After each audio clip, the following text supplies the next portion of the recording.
जवानी लोड बावे तोहर पीछे करिया गोरे गोरे देह देवर कई देव करिया पीठी न केवाड़ी जी लहुरा देवर नहीं जाल में तोहरा फंसब फंसब। भौजी ए भौजी don't break my heart please दरवाजा खोलिंग। हम ना खोला चोली झमकौआ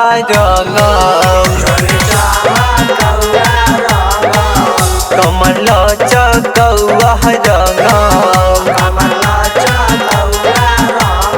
ना भगवा तू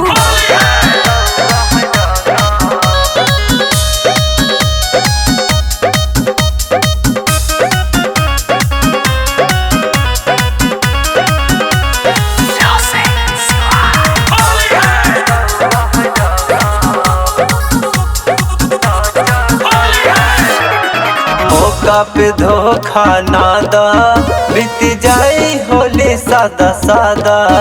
जदी देख ली है भैया तुहार हो तोहर होलिया बिगाड़ दी है दादा दादा।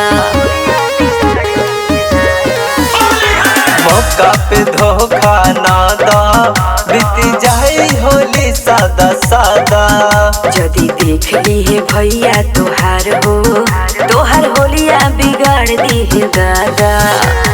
खैले बाड़ो भांग बाबू फंसता जबान आज बात नहीं कहू मानव मानव। You are my sweet भौजी प्लीज ओपन द डोर। एकदम पगला गई बड़ा चोली झमकौआ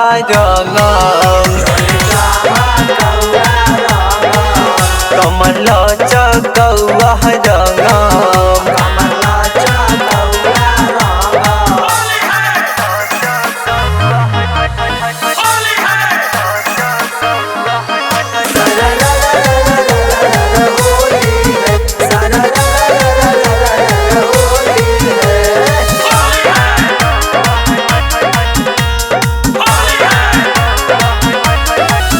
ऐसे करो ना नखरा भाभी देखो धरा तमुर चाचा भी। थोड़ा होने दो पुरान बाबू अभी फिर रंग लेना पेट चाहे ना भी। ऐसे करो ना नखरा भाभी देखो धरा तमुर चाचा भी। थोड़ा होने दो पुरान बाबू अभी फिर रंग लेना पेट चाहे ना भी। सत्या सांवर कर किसान डबलू देवर बोला कैसे के पाला सहब सहब। थोड़ा मैनेज कर लेना भौजी अपने देवर के खातिर। सुनो ओहो चोली झमकौआ